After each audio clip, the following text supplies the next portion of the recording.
What's up, everyone? My name is Christy Ann, and you are listening to Perceptionists Anonymous. I have started recording this visually this time, so you guys will be able to find this on YouTube if you're not already watching it on YouTube. Um, I have to get used to looking at the camera again. I'm used to just kind of doing my thing, just like fucking using hand signals and whatever, and just staring at my cats or something. So I'm here, present as I can be. Um, with that being said, actually, so today I wanted to go ahead and talk about the idea of ADHD.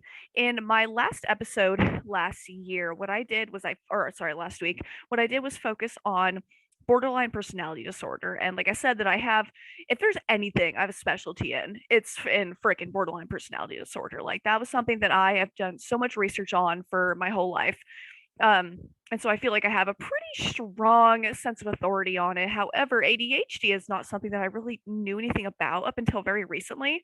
Um, I had been diagnosed pretty recently because I went to a doctor and I was like, I got this, and I came across some of these potential ideas or some of these potential like issues in my cognition, and they're like, yeah, I'm pretty sure you sound and you visibly are showing yourself to manifest with ADHD.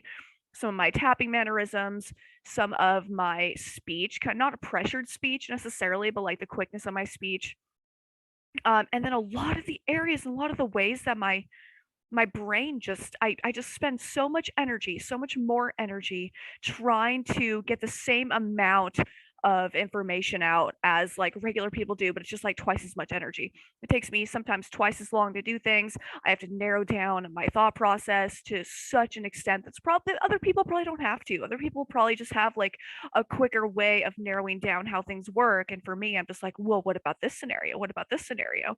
How can I take this information and relate it to this information when all of these other variables are different as well? So, so either way, suffice to say, I was on TikTok and I came across all these people. I mean, like, everyone on TikTok says they have ADHD, and a freaking lot of them do. We do. The United States has the highest level of ADHD rates in the world, and we're at 11%. They say that worldwide, 4.4% of adults have it. Um, yeah, 4.4% of adults have ADHD. And so, while everything I was reading, it all starts out with, when you come across the idea of ADHD, it's primarily of thought to be a disease that only impacts like boys, like young boys, and then you grow out of it. But apparently only 1 in 8 grow out of it. Like everyone else, like we just learn to narrow down some of our behavioral changes. We become a little bit less impulsive. We become a little more self-aware and stuff, but there's still like the cognition aspect and some of the impulsivity and some of the aggression and some of the emotional instability and emotional impulsivity really can still affect us. And actually, for some of us, it gets worse. Like, I don't even know if I had this as a kid. I know that it is recent that I've come across certain concepts that explain the way that I think, and I was pretty blown away by it. Like I said, what I wanted to start the episode talking about was how in my previous episode I covered borderline personality disorder, and in my research it said that a lot of the times it's so difficult to distinguish and differentiate borderline personality disorder from ADHD. And I was like, how in the fuck would this, how are those things necessarily comparable? Like I can see, I don't know. I could just see some things. And I think the ADHD gets such a bad rap because a lot of people don't believe it's even a disease. I kind of didn't. I was just like, oh, no. I mean, just a byproduct of society. And while I do think that that is definitely a part of it, I also think that, like I said, like everyone on TikTok says that they have it, but it's like, I think that part of the reason people are attracted to TikTok is because of the fact that we have these predispositions cognitively, these predispositions mentally. To like need faster input and quicker changing input and more stimulating input and constantly changing, and also to like show ourselves to other people and to not have to like put together this whole spiel. Like, dude, I can't even believe that I'm able to put together these hour-long episodes. I'm not gonna lie. Like, if you asked my partner how long it takes me to first sit the fuck down and do my research, that is hard. Um, and then when I finally do it, it's like it's crazy. I sit down, I will Google something, I'll find like a topic I need to look at, I'll click on it, and then it's like it's almost as if as soon as I click it, then I'm like, cool, I've achieved something, and then I'll do something different.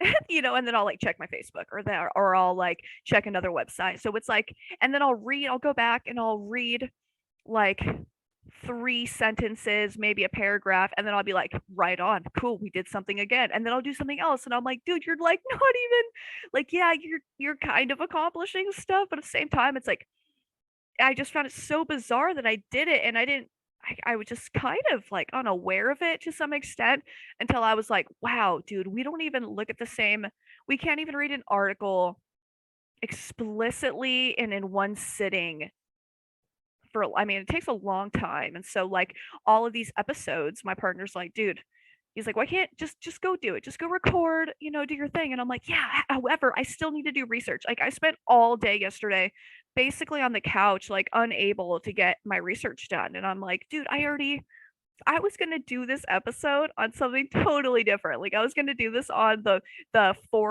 1 through 4 waves of feminism, and I was like, all right, cool. And then I just found myself reading up on ADHD, and I was like, you know what, fuck it.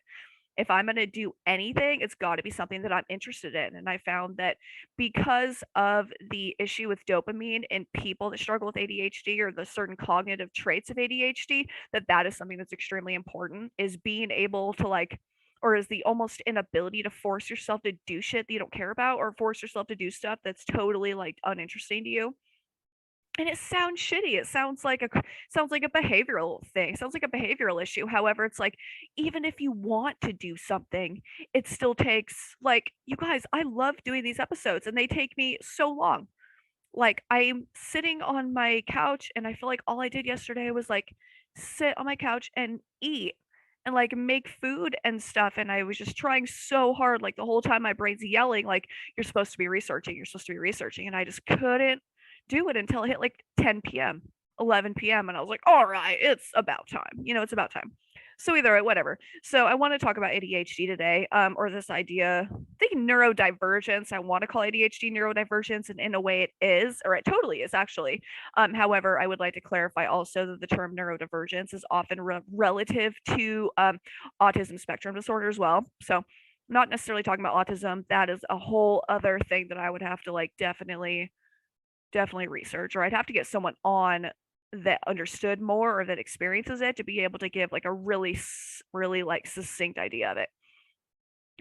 So ADHD essentially is what they refer to as a syndrome, and it has a couple different relative characteristics that define it. But then there's like I have a page and a half full of like 18 different symptoms broken up into 2 different spectrums of symptoms that are the differentiating factors between this. But essentially, as a syndrome, the areas of your life that are impacted are restlessness, inattention, hyperactivity, and impulsivity.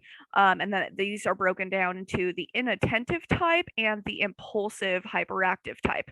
So one thing that they are learning in this sort of this neurological science of ADHD essentially is that while before a long time ago it was just considered it was just a male disease or they thought that just boys had it. However, they're learning that there's 2 different or there's actually a couple I think they say that there's 3 different breakdowns of how these can perceived, and it's the inattentive, which is typically girls, and girls are often misdiagnosed with anxiety disorders and mood disorders, which is what I was diagnosed with. So now, after researching all this and after talking to a doctor about it, they're like, yeah, um, these characteristics that you have, like some are due to trauma for sure, but some of them like are the way that my brain works, and they explain like things that I thought were totally disjointed and unrelated. They're not, and they can all fall under this idea and this synopsis of ADHD, and I'm just blown away.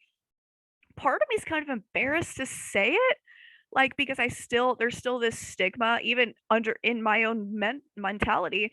There's a stigma around ADHD because I think like it gets dismissed kind of a lot. I dismiss it too, and it's crazy, even though I'm like, dude, this explains so much and I'm so grateful. Like it almost brought me to tears when I finally looked through the diagnostic criteria of it, and I was like, holy shit, this is I didn't know that there was even a word for the things that I was doing, or even a word for the way my brain was sort of misfiring or, disconnecting or some way. So either way, so yeah, we have the inattentive type, impulsive, hyperactive type, which is often, as we think, that's the typical manifestation of ADHD that we think about as we think about these like really hyperactive, inability to sit down, kind of behavioral, destructive boys in a way.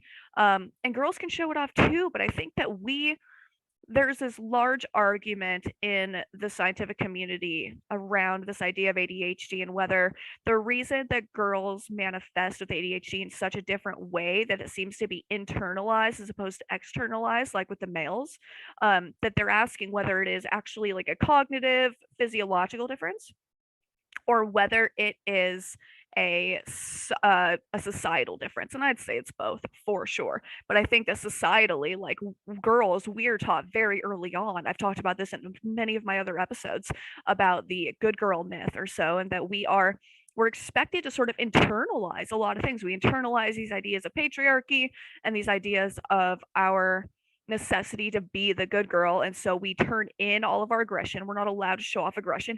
And if we do, some of us go really far.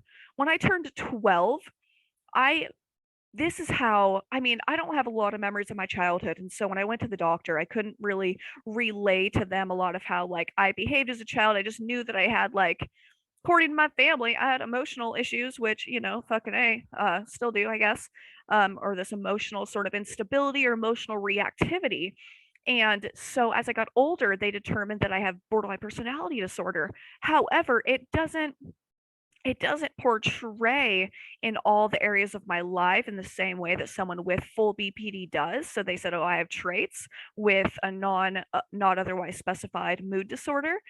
And and so when I hit 12 years old, that's when I started developing a lot, like, your hormones start going crazy when you're a girl. I mean, you start having your cycle and you start like things just change so quickly at the age of 12. And I just became so like agitated, so irritable. And I was also under mass amounts of stress in my home life and mass amounts of change and trauma in my home life, and trying to overcome trauma that fucking didn't even like I didn't may or may not even realize to what extent my emotional needs were not being met. So, but with that being said, I don't remember a lot of my childhood, and I thought that that was just, I don't know what I thought was happening at the age of 12, but then at that point, I sort of transitioned into this sort of aggression. It was very kind of loud aggression, and anyone that knew me at that time knew me as a very different person. I was just so tired of being on the outside in some way, and I was so tired of not receiving the love that I knew that I was worthy of, or that I knew that I desired, and it made me angry. And so I'm even still dealing with that now. However, I still have these emotional reactivities, but they come on so fast. And I go to kind of from 0 to 80 immediately, and then they go away so fast. And so while that is a characteristic of BPD, that we sort of have these, instead of with bipolar disorder, you have these sort of distinct mood changes between like mania or hypomania and depression, or, hypodepression, if that's a thing, I guess. Hypodepression, you see what I'm getting at.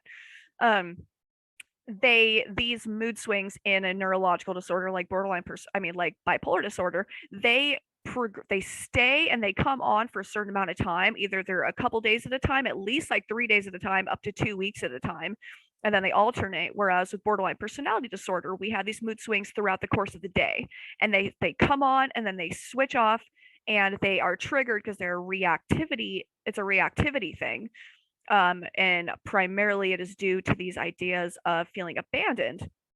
And then with ADHD, it's saying that we have what is called emotional impulsivity, and that these come on even, dude, like that our anger will skyrocket and then it'll go away within like 15 minutes. And I was like, that's it.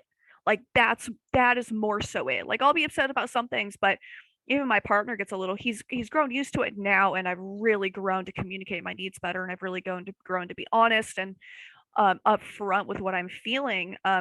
However, he's like, yeah, no, it just, your anger just comes on and then it just goes away. He's like, there's definitely no bullshit. Like you're definitely not like pretending to be upset or pretending not to be upset. Like I can tell. And that's something that I'm working on, but I didn't realize that that falls under the criteria of ADHD. And actually, because it doesn't. In the DSM-5, this is something that I read so much about that I'm watching all these other people talk about and confront, because they're like, dude, if this particular instance of mood instability and irritability is so prominent and such a key factor in ADHD, then why isn't it in the DSM-5? And I think that at first it was in the DSM-2 when a different version of ADHD came out, when it was like labeled just like in a child inattentive disorder or some shit. Don't quote me on that, I guess. They, it was a part of it, and they said like even in the early 1800s, they recognized that there was strong emotional reactivity that accompanied child a child's inability to maintain attention. And so even really early on, they recognized the correlation between these two things. However, for some reason, it's not in the DSM-5 right now. So I'll go over, like I said, I'll go over all of the characteristics here in a minute. But first, I guess I'm just trying really hard to start at the beginning. Like I said, you guys, I put together so many notes for every one of these shows, and I'm so glad that I'm able to do this on YouTube again now. I guess like I've been really enjoying just doing the radio part and not having to like come on and look pretty and shit. So I tried today. I tried. So y'all can find me if you're listening on my Podbean or on Apple Podcasts or Spotify or Google Podcasts. You can find me by Googling Perceptionists Anonymous on YouTube as well. Once I get past 100 followers, I know I have like so many. I've got such a larger audience altogether on all my platforms, but on YouTube, you have to have over 100 followers in order to be able to claim your name for people to search you. So go ahead and hook it up. Come find me, follow me, like, subscribe, do the bell thingy, and then I can hopefully reach more people that way. So anyway, right on. Okay, so let's see. So symptoms, like I said, they tend to fall under the there's a couple of the primary symptoms that they think are some of the first things that they recognized, and it's like this chronic procrastination, distractibility, difficulty organizing thoughts or actions, and they lose track of time or they misplace things. And so while these are all characteristics that are especially in Western society, like they're so prominent and so like everyone has them. However, it's to the extent that they affect your life and that they create an almost inability to flourish. And so people with ADHD, we often feel like we are behind the tide in a certain way because we have to work so much harder to get to the same place as other people that have like a more straightforward thinking process. It's like we're going from A to B, but first we have to like do these fucking spirals and then go back and forward a little bit, and then we'll get halfway there, and then all of a sudden we'll be like, oh my god, I can see the ending line, and then we'll shoot straight for it. And what's interesting is they did an experiment with giving mice ADHD through exposing the mother to nicotine, and they wanted to see what characteristics are afforded to the baby mice, and actually up to 3 generations of mice afterwards, to see if they started manifesting these or started showing off these characteristics of ADHD. And they found that every single one of the mice that was subject to interaction with sorry, my brain's slowing down. Any of these mice that were forced to interact with nicotine, they found that every single one of them had characteristics of ADHD.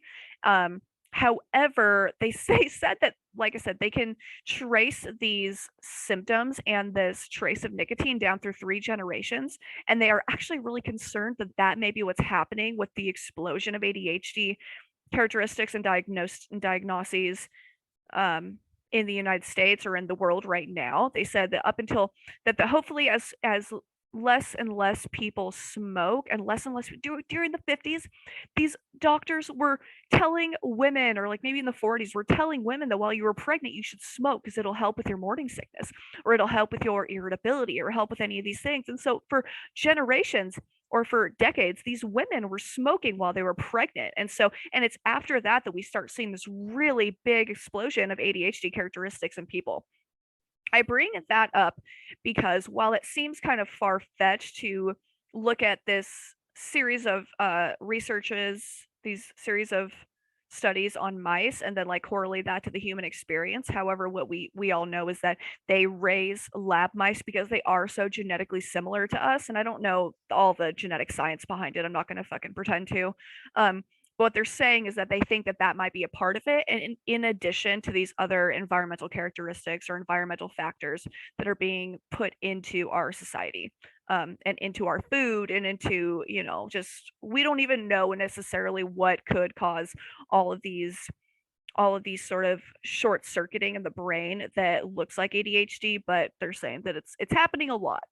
Anyway, so the reason I tell this story is because while they were researching these mice, they discovered that they um they basically did the thing with the nicotine to the mice, and then they put them in these experiments, and they tried to train them to seek shelter from this really loud clicking noise essentially above them, and to see how long it would take them to go to the same place every time to find shelter. And so what they did is they had this round table with a bunch of different holes around the edge, and they had this really loud clicking rackety sound above it. They'd release the mouse, and then the mouse would try to run to the edge of the table, and it would come across all these different holes. And at the beginning it would go to hole, hole, hole, hole, and under one of the holes there would be this sort of like, I don't know, like a cup or something that this mouse was able to get into and hide from the noise. And so they would research how long it would take the mouse to find this hole, to be able to find this shelter, and then they do it over and over and over again. And so they did it with mice that were not exposed to nicotine, and they did it with mice that were exposed to nicotine. And they showed that the mice that were not exposed to nicotine, they were able to, as soon as like towards the end of the experiment, after 2 weeks or so, they were able to lift the cup, and the mouse was able to go directly to where the hole with the cup is underneath for shelter. However, they discovered that the mice that were exposed to nicotine covered more ground, made more mistakes, and they still, like, they couldn't remember exactly where the cup was for shelter. However, so they covered more range because they're like scatterbrained and they're running around, going to all these different holes. But they would all finally find the hole to to find shelter in. However, it took them exactly as long as the mice that were not exposed to nicotine. So what they're saying is that while these characteristics, or these mice with the characteristics of ADHD, were they struggled, or they covered so much ground, and they like wasted twice as much energy finding the hole for shelter, they did it in the exact same amount of time as the other ones did. So it's like, okay, so it may be a learning disability in the way that they're like able to use this working memory. And we'll talk about executive functions and executive dysfunction here in a minute. Um, and how that can impact and what that actually means and what those executive functions are. But because of a struggle with executive function, people with ADHD waste twice as much energy, often cover twice as much ground, don't remember things as well, but that we can still get shit done. And often in the same, like, if we have a deadline, we work so well under deadlines because we're fucking forced to. Because if we have no structure or no like impending pressure put on top of us to get something done, or if it's something we're not interested in, like, good luck, man. Like I said, like when I was doing my show with my past partner here, it was so much easier for me to go every week to do my research the night before, because I'd wait to the night before because that's who I am.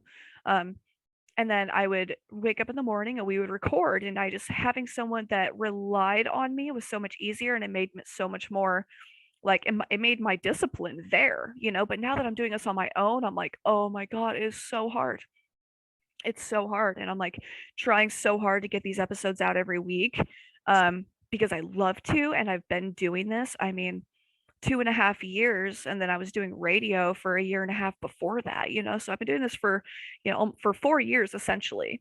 um and it's still like every week I'm like, all right, well, my episodes are getting a day later every time. And so for that, you guys, I'm sorry. Sorry if y'all are waiting on me explicitly to have a show out on the same day every week. That's just, I'm trying. I'm definitely trying. Anyway, so the one of the two primary chemicals that are associated with ADHD are dopamine and norepinephrine.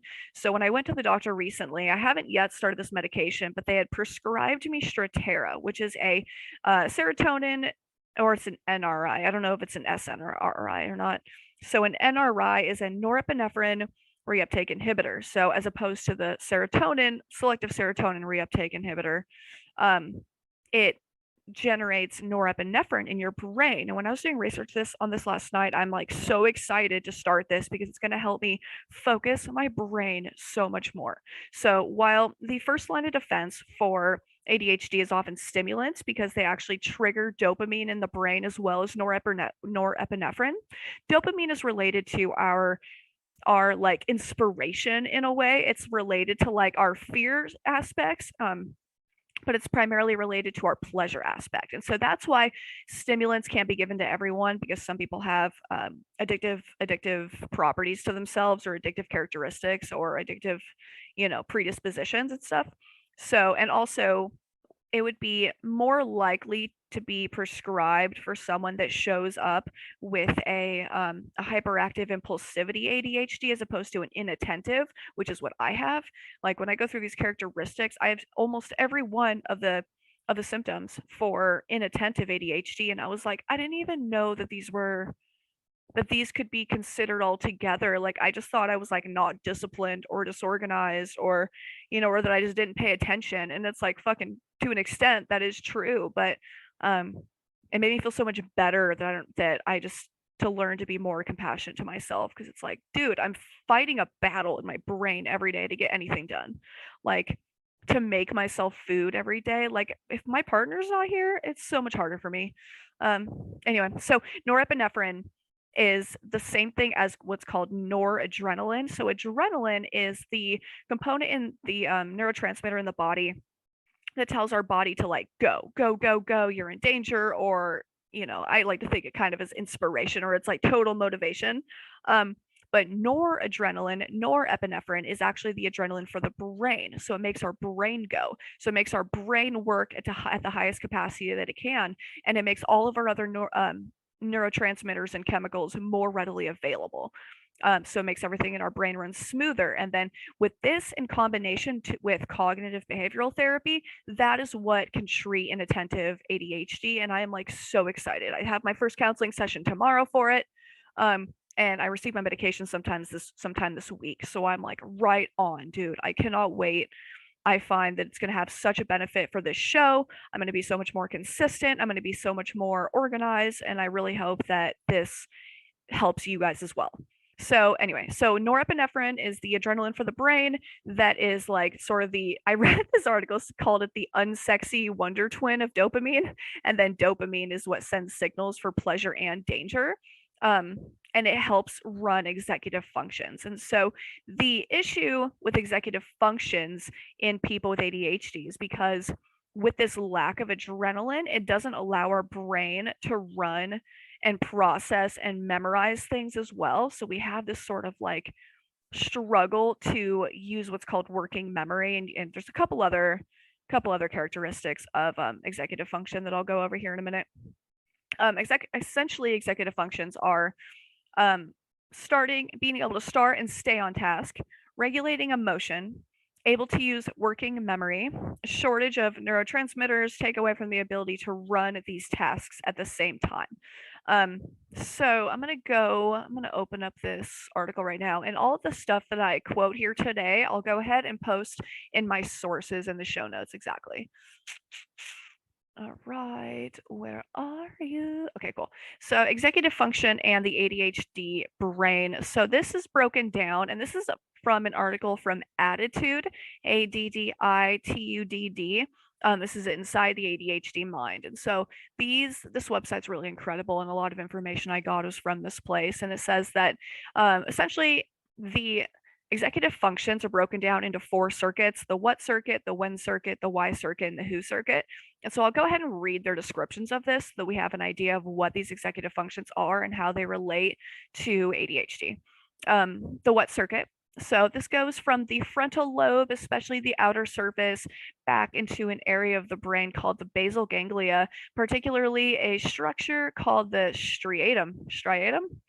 The what circuit is linked to working memory. So it's in the circuit that what we think starts to guide what we do. This is particularly true when it comes to plans, goals, and the future.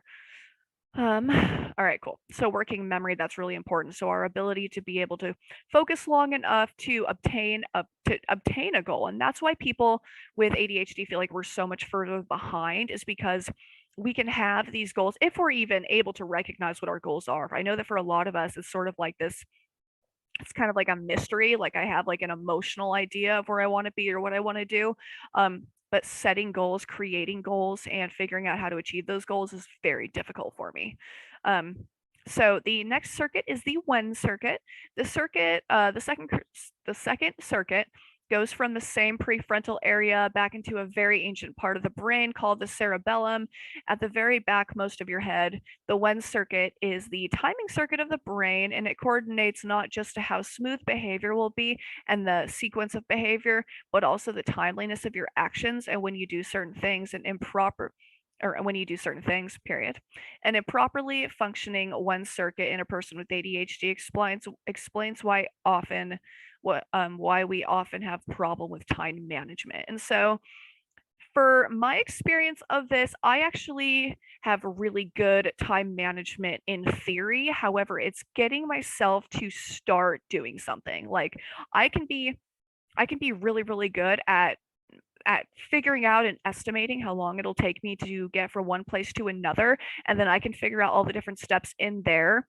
And I think that's because of my serving experience, like having to go from A to B with 7 things that you need to get along the way. Like, how can you best use your energy and use your time and use your space to be able to grab as many things on the way and do as many things as you can at the same time to get to where you need to go with what you need. However, I find that getting started on a task takes me forever. Like, and if I have no one holding me accountable for it, I may just never even do it. And so time management, it's like I tend to wait to the very last minute. And so when I get to work, like I will time my route to work to the exact minute that I'll get there, and I won't leave until I know that I'll get there like basically right at the same time. If I'll get there 10 minutes early, like I'll wait. Or like if someone's birthday, like I'll wait to the end of the day for some reason. Like, so I don't know if that necessarily falls under this time management issue, but it's an issue, I think. The third circuit is the Y circuit. And this circuit also originates from the frontal lobe and going through the central part of the brain known as the anterior cingulate to the amygdala, the gateway to the limbic system. It's often referred to as the hot circuit because it's linked to our emotions. It's where what we think controls how we feel and vice versa. It's the final decision maker in all of our plans. When thinking about multiple things we could be doing, this is the circuit that eventually chooses among the options based on how we feel about them and their emotional and motivational properties. Oh yeah, so that's a big thing, is like having this motivation, like why a lack of dopamine running the rest of your brain gets us to a point where we struggle to have motivation to do anything.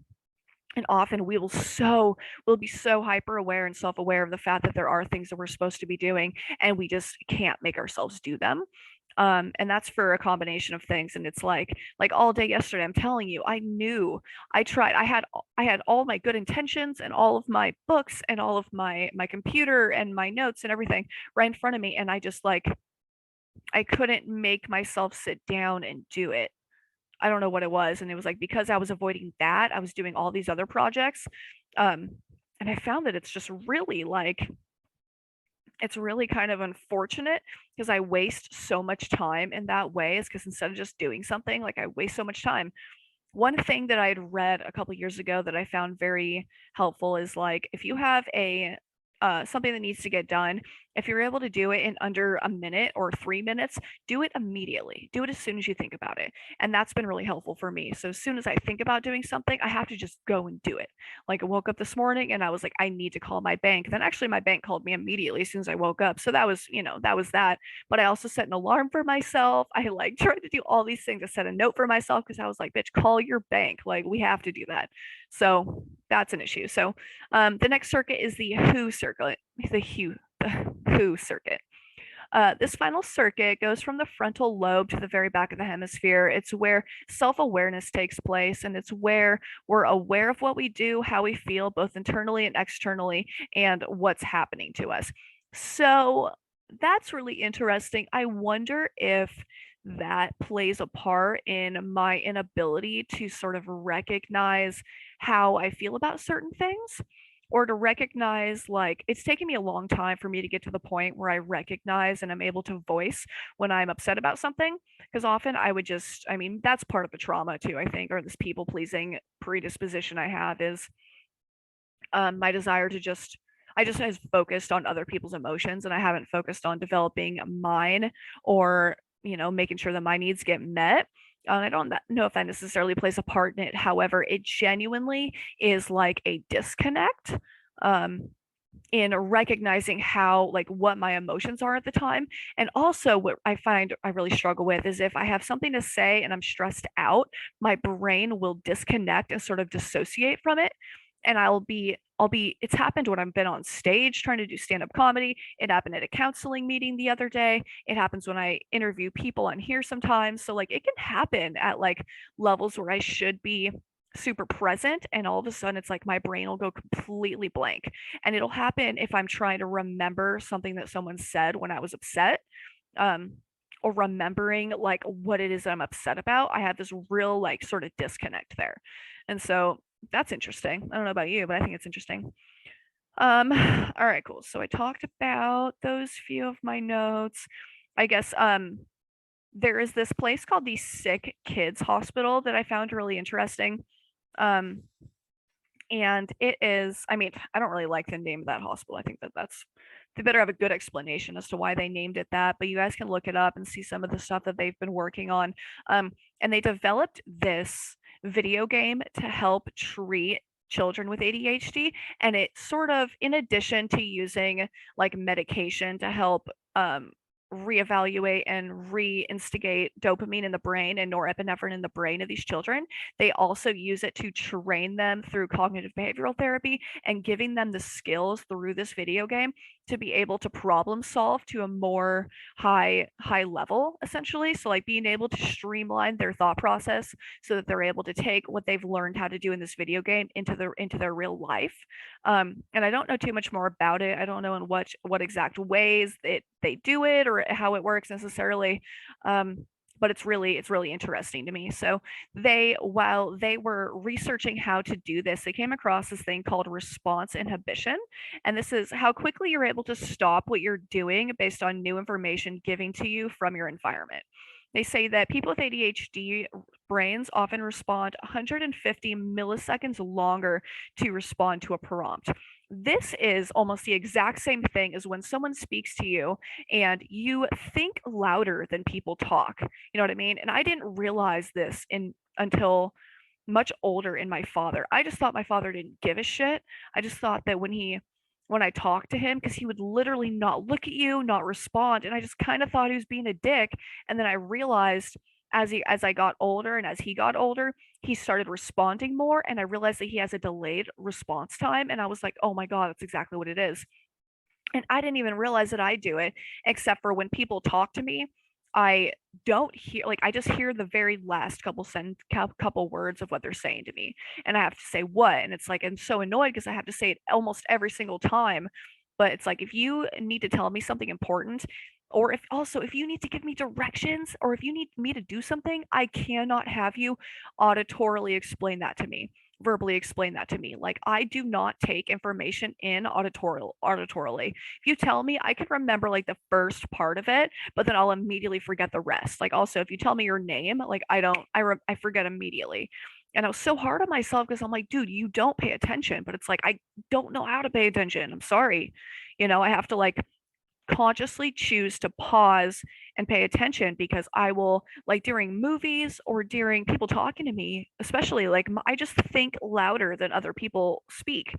And so I'm like, I have to so consciously come back to my body and come back to where I am and make myself listen to someone, because I don't. And my poor boyfriend, he's like, okay, he's like, did you hear me?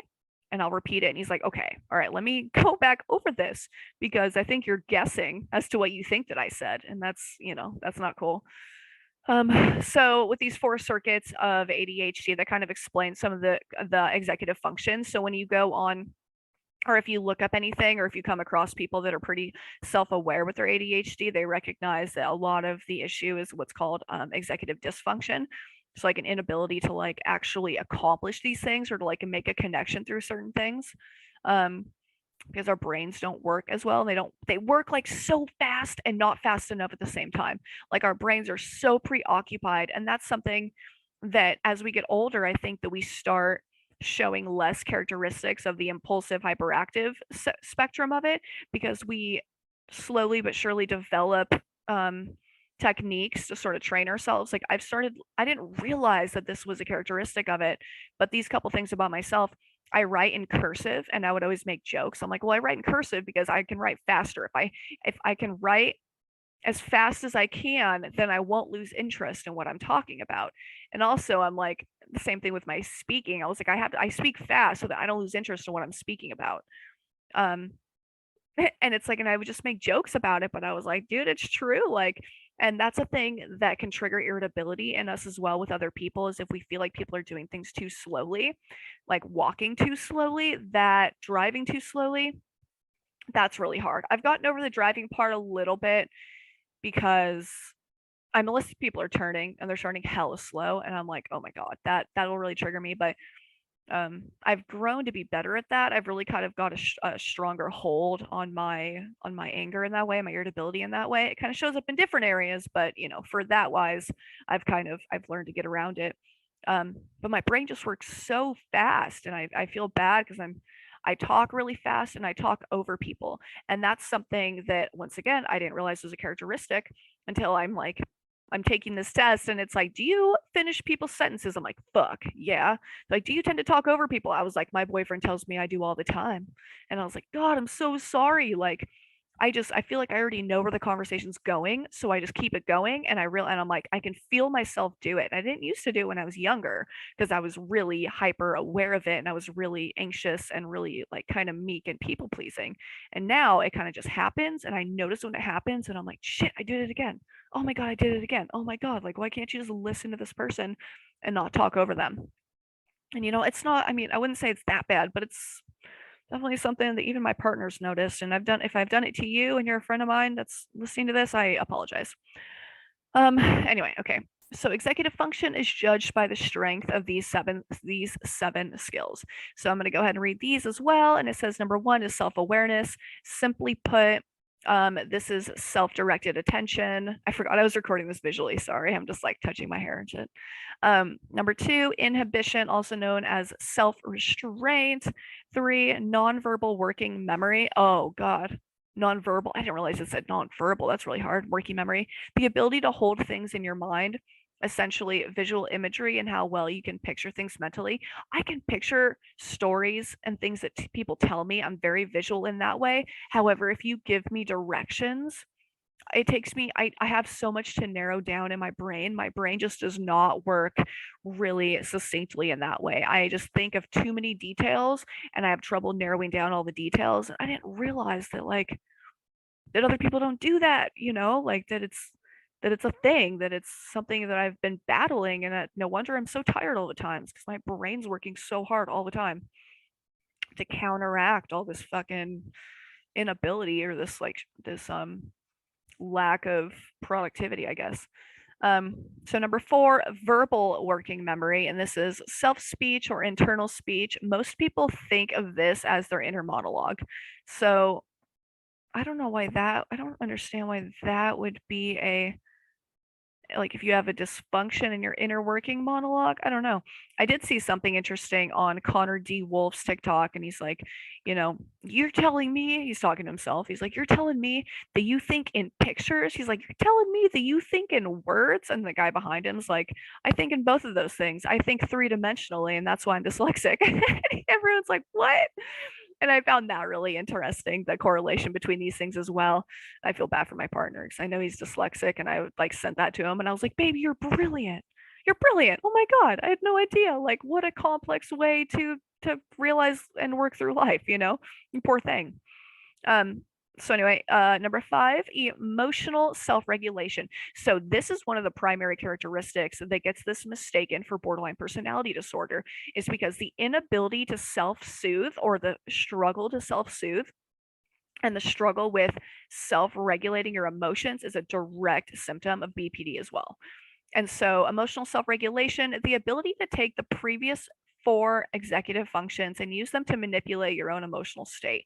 This means learning to use words, images, and your own self-awareness to process and alter how we feel about things. Yeah, so being able to talk yourself out of a situation that you're upset about, or being able to talk yourself out of these paranoid these fears or insecurities that we have, and so that's the thing with BPD, is like this struggle to be able to self-soothe. And a lot of the time they say that that's why, I mean, there's this argument, like some people think that's why you're supposed to let your baby cry it out, to learn to let them self-soothe, but then other people are like, absolutely not. Then they'll develop this like giant abandonment fear, and then they will have this internal resentment and this internal, like, what if they don't develop this strength in self-soothing? Then they're just like fucking sad, and then that leads to drug abuse later on, and stress and anxiety and all of these other things that correlate to us not being able to take control of our brains and our emotions.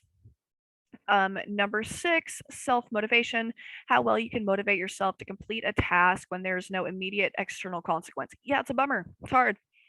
It's hard. I found that when my partner was gone for a week, I like reverted back into certain habits of mine of like not eating very well. I didn't know that, dude, I am so shocked that this is a characteristic that other people share of ADHD, is that we tend to eat the same things all the time. Like I have certain things, I'm not going to tell you what those things are because they're kind of, I don't know. I don't really want to expose myself like that. But um, you eat the same thing almost every day. And I just thought, like, I was like, and there's one thing that ADHD gets mistaken for as well, which can be OCD, because of this level of intrusive thoughts, this level of compulsive ticking, or stimulate self-stimulating behavior like tapping or repeating words, or some of these things I'll talk about stimming here in a minute. And then also like a reduced interest in trying new things in terms of food, because we're really susceptible to texture and stuff, or really like suspicious of texture. I know for myself, like I there's a lot of things that you know, I've never been a big red meat fan, like steak and stuff. I feel bad. I went to Washington and my best friend's husband made us some tri-tip, and I was just like disappointed. I was like, oh no, I'm gonna have to eat this to make him happy. And it's really not my jam, I really don't like it. But I'll eat burgers and stuff, I guess. But the texture of red steak meat, I'm just like, it's awful. So I used to eat a lot of pasta. I eat a lot of eggs, a lot of hard boiled eggs and stuff, and a lot of like scrambled eggs. That's like the biggest part of my diet, which is, I hope that's a good thing. I know there's a lot of cholesterol, but who knows? Um, all right, and then number 7 is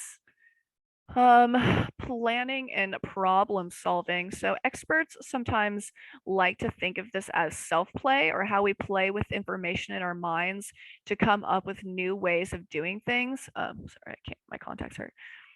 New ways of doing things. By taking things apart and recombining them in different ways, we are planning solutions to our problems.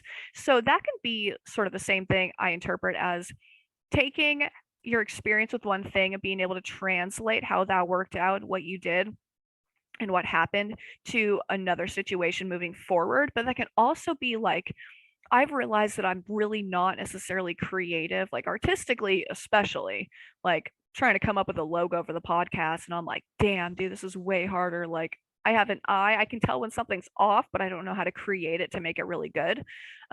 But what I am able to do is reverse engineer things. If I see how someone put together something else, I can use that idea and I can sort of dismantle it and then use that in another idea. But like coming up with something on my own, I'm like, oh no, like once again, it's like an inability to narrow down all of these freaking details in my brain and all of these like variables. And I'm like, dude, like, so it's really hard to kind of tell what's more likely than another to happen, because it's just like, I don't know, like what if like some freak accident occurs and then this happens and I have to respond to that instead of just being able to do this and this. So it's like there's a lot of anxiety around it, and there's a lot of stress that we put on our brains, and there's a lot of wasted momentum and a lot of wasted energy. They say, actually, people that fall under the diagnosis of ADHD also tend to die 7 years earlier or up 7 to 12 years earlier. And that's because of the level of stress that is combined on the body. And also with the tendency towards self medication and certain like bad behaviors to try and self soothe or to try and like get our brains like working healthily or feeling good. We tend to like choose really not necessarily great behavior, so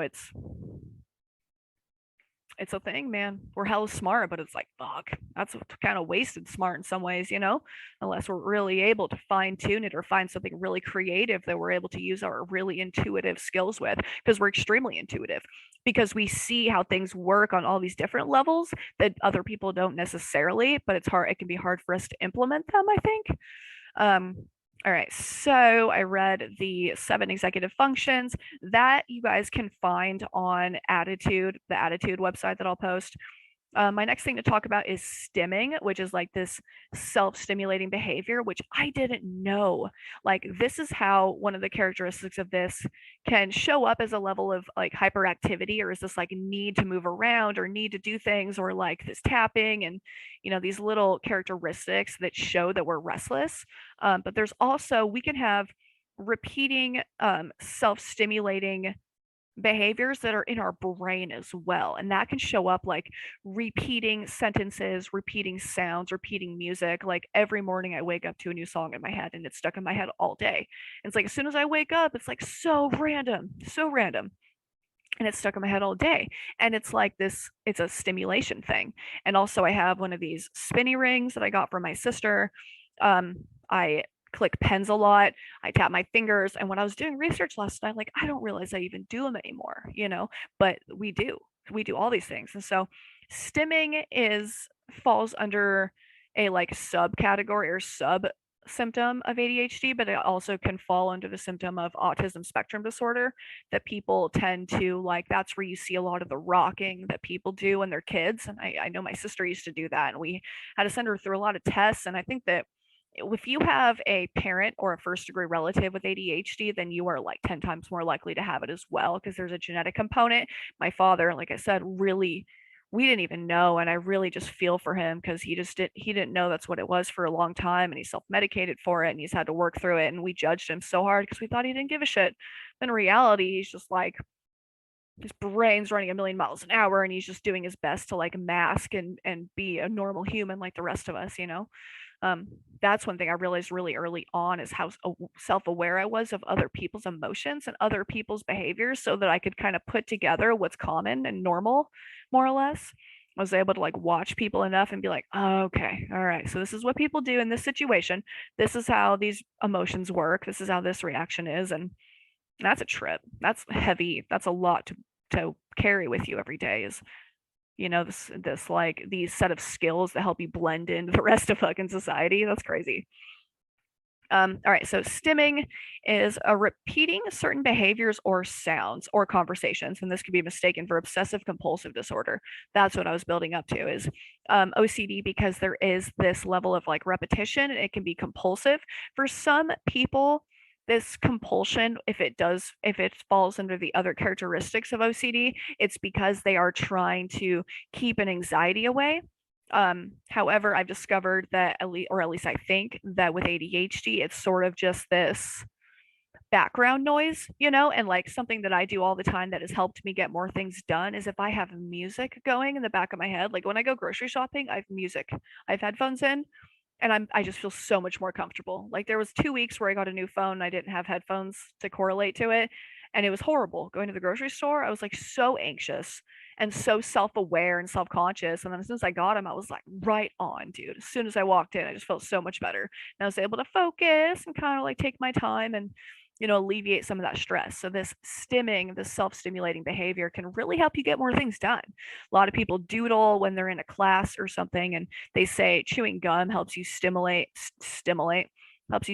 yourself so that you're able to get more done too. You're able to focus better, so there's that, but it can also distract. One characteristic of hyperactivity is that if you hear a noise that's going on and doesn't necessarily bother other people, but it really bothers you, it can become sort of overwhelming, and something like you can't tune it out. However, with my like inattentive type, I'm able to tune out almost anything, which is kind of crazy. Like there'll be a noise that is annoying and it'll be happening around the house, and it'll be so long that I won't even notice it because it's annoying, because I'm able to just tune it out until all of a sudden I'm like, is that song been playing the whole time? Or I'm like, is that noise? Like, is that, what the fuck? Has that been happening the whole time? And they're like, yeah. So I'm like, wow, that's blessing and a curse, I guess. All right, cool. So, oh yeah, so I have some examples of stimming on another one of these websites as well. Do, do, do, do. Very well. Okay. So this is from verywellhealth.com, and it says that types of stimming examples are visual, which is like flipping pages without looking at the pictures, watching water, excessive drawing, pacing, spinning objects like coins or toys, verbal and auditory, inappropriate or excessive giggling, humming, constant singing, repetition of odd sounds and noises, compulsive throat clearing or making throat noises, tactile or touch, rubbing fingers, chewing inside of cheeks, excessive skin scratching, hair pulling, teeth grinding, biting or chewing nails, vestibular or balance based, so spinning, rocking, swinging, and then other, excessive gameplay or pretending, acting out a movie scene repeatedly, excessive sharpening pencils, writing numbers of the days of the week over and over. Wow, that would be a trip. I guess if you're doing it just like while you're listening to a presentation or something, that's not that weird. But like I'd be really curious to see where that shows up. Like what kind of people do that, and then like under what circumstances they do that writing thing. For myself, this is kind of interesting, or it's interesting to me, once I realized that it is an ADHD trait, is that when I was younger, and I still do it to this day, but now that I drive, it's different. But when I'd be riding with my family, we'd be going to the store, and every time we stopped at a four-way stop, or actually every time just being in the car, I would bite my teeth on the side. Like I would bite on my right side of teeth and bite on my left side of teeth every time I passed one of the light posts on the side of the road, and I would do it over and over, and I would do it the whole time we were driving, and I would also do it to four-way stops. Like I would do like left to right, front to back, left to right, front to back, and I would do it with my teeth, and I would bite my teeth left, right, front, back. And it's so strange. And I'm like, I thought that maybe it was like a childhood OCD tick, and fucking maybe it was, because I had some other things like that. Like I used to rearrange my toys every night, like all these bears I would have on my bed. I'd be so excited to go to bed so that I could rearrange my toys. And this was like, I was like 5, like I was young. And I would set them all up and I'd rearrange them every night. And then I'd fit them into like, they're like, it was like a puzzle.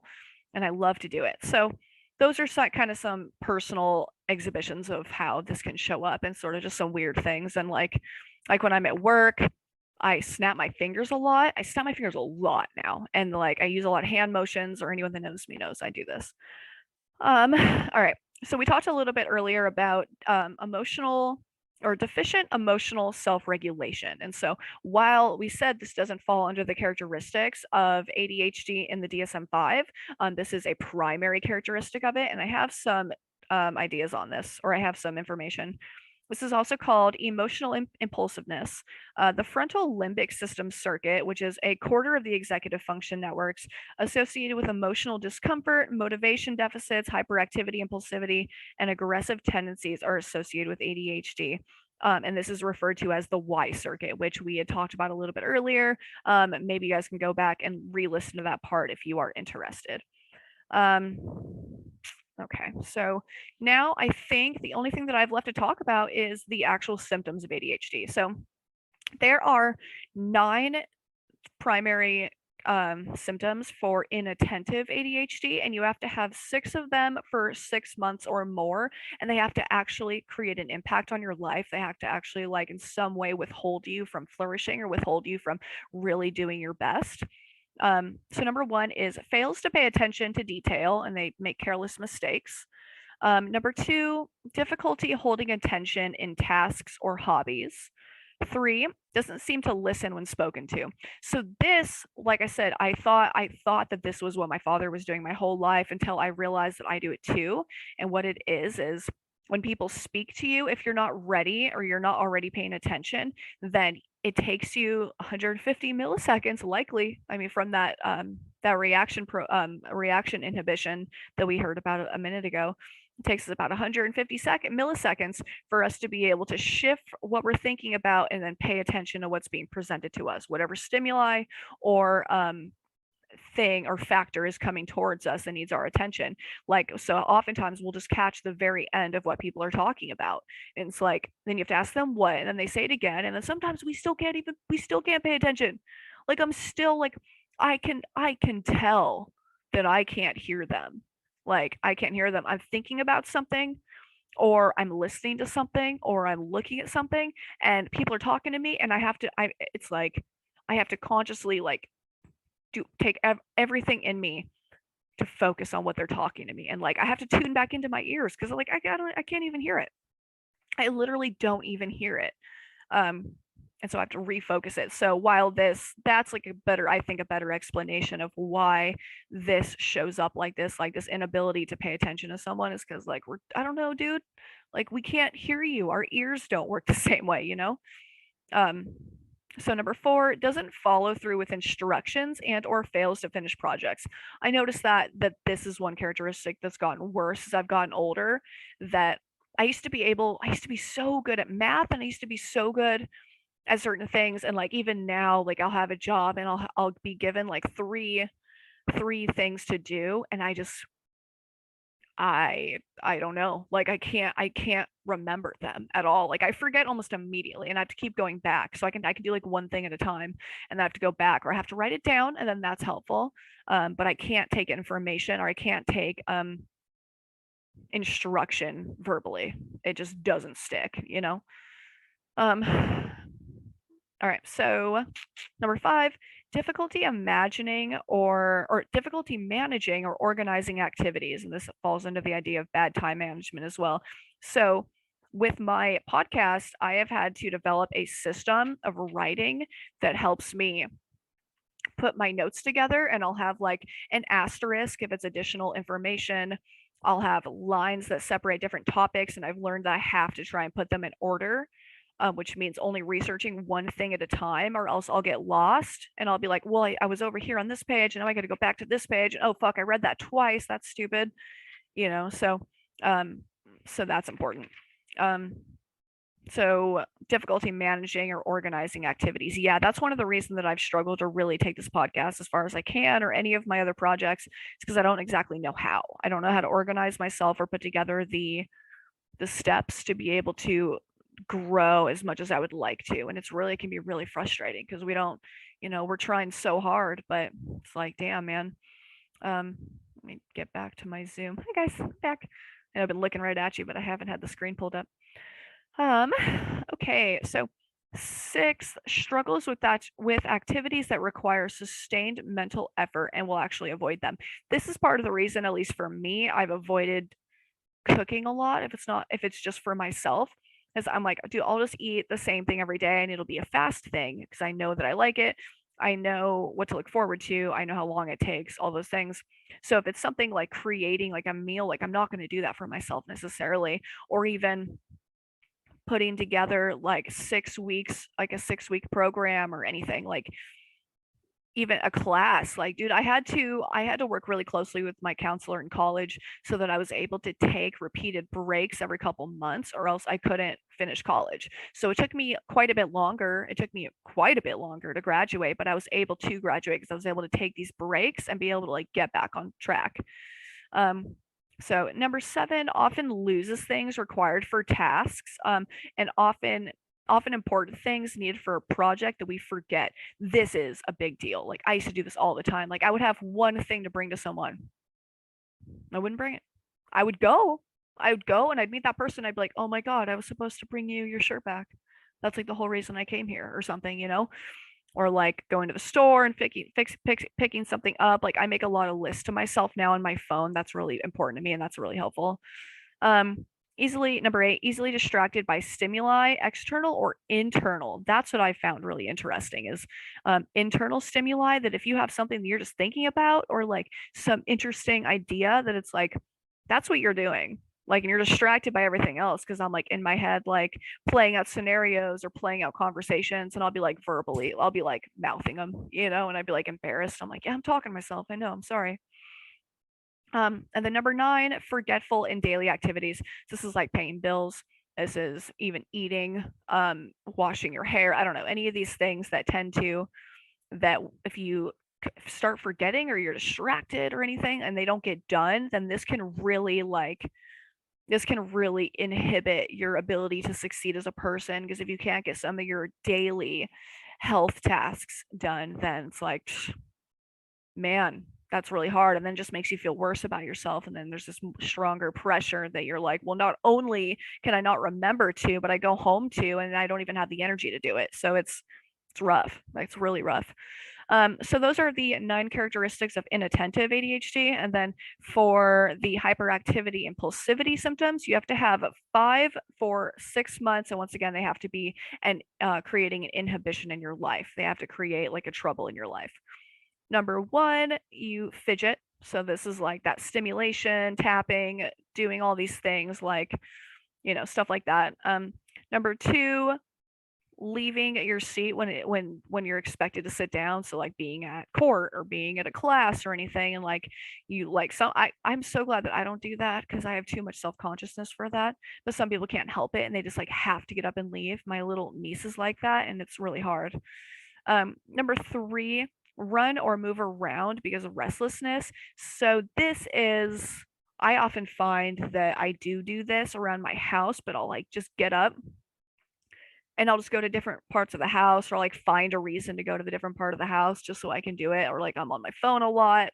Um, I'll sit down, I can sit down for a little while, but then I'm doing something again, then I'm doing something again. It's hard for me to just sit and watch a movie or sit and watch TV or something. Um, Number 4, difficulty doing leisure activities quietly. As I'm going through this, I'm realizing to what extent my youngest niece is affected by this. My poor baby. Wow. These are definitely characteristics that, can be really annoying for other people to be around. And so she's been really picked on for it, and my heart just really goes out to her. I should call her after this. Number 5, always on the go, like driven by a motor. This isn't like for me, not necessarily, but if I'm at work, um, I know that people tend to think that I am frantic, I guess, in a way, or like really spacey, or like I'll just go without thinking about what else I need to get done. Like if I'm learning a new job, I'll like leave the kitchen with a bunch of plates and they won't have the stuff on it, the garnish on it that's needed. And I was actually critiqued for it the other day because this girl's like, I know you're excited, however, you need to like pay a little more attention and slow down. Like I told a lot, you need to slow down. And I'm just like, I'm sorry. That's why we trip over our words a lot too. It's like, I don't know. It's interesting, I guess, but it's definitely not for everyone. We definitely come off kind of like balls of fire. Number 6, talk excessively or fast. Yeah, this is a thing. When I lived in the South, I found that that was really a struggle for the people that I worked with or worked around or talked to, is that I had to consciously talk slower and consciously be careful about that, because I would watch people visibly like listen to me and then I could tell that they're like, I have no idea what she just said. Like, what the fuck did she just say? Like, I visibly saw it, like their eye, like they checked out halfway through whenever I was saying, because I would talk so fast. And I don't, I hope it's okay for you guys here. I know that I do it. I'm sorry. Number 8, complete other people's sentences or talk over others. So once again, once I've discovered that this was a characteristic, I was like, oh my God, wow. In addition to all this other stuff, like I just thought that, fuck, I just didn't pay attention or something. And I was just like, sorry, I'm just an asshole. I don't mean to be, but I just do this thing. Number 9, difficulty waiting your turn. Yeah, so that can happen. Or like number 10, you blurt out answers before the question is finished. And so this is like an inability just to let other people do their thing. And I know that my partner's like, if you were to let me finish my sentences or finish my thought, there would be more information I'd be able to give you, and then you wouldn't have to ask me all these questions or interrupt me when I could just answer your question while I'm talking, instead of you talking over me asking me to finish my question I'm about to finish. So I'm like, fuck, I'm sorry. Sorry, it's hard. Um, Different tools that can help us through these certain things is like putting things on paper. I have to write out notes for myself. I know my partner at the end of the night will make a list for himself for the next day. And that's really helpful. And you can have like a system, or you can like try and prioritize and stuff. Like you can set alarms on your phone, write notes to yourself, tell other people to help you. I saw a TikTok where he's like, you know, this guy's like, hey, I'm coming over in 30 minutes. Can we hang out? And he's like, yeah, absolutely. And then he never comes over. And the guy calls him. He's like, why didn't you come over? He's like, don't you remember you told me to call you and tell you I was coming over so that you would clean your house frantically so that your house would actually get cleaned that week? He's like, oh my God. I forgot I told you to do that. He's like, that's brilliant. He's like, I know. Have a good day. And he hangs up. And I found that was really interesting. Um, Once again, yeah, distraction tools, a reward system, a routine that you can follow, um, listening to music, doodling, any of these like things. I don't know. I'm sure that if you guys were to go online, you could find a bunch more things that'd be able to help you day to day to like freaking focus. Medication does help. I'm just really excited to try this medication. I've been on medication when I was younger for different things, for depression mostly and stuff, and I never followed through with it. I'd take it for a week and I would just stop. But this I think will be a little bit different. I see the benefit. I see where my brain is impacting my ability to do well for myself, and I've done enough research to realize like how it can help me. So anyway, y'all, right on. Well, I hope you guys have had a good time with this episode. I hope that I didn't talk too fast, and I hope that I gave you guys something to think about, and that we have a good rapport here. I really enjoy doing these episodes. You can find me at Perceptionist Anonymous on Instagram, or at sailor.owen on Instagram. You can email me at perceptionistanonymous@gmail.com. Or like I said, you can find me on YouTube. I'll be uploading this so you can kind of see me and my freaking frazzled squirreliness. Anyway, guys, have a good day. Mwah. Happy New Year.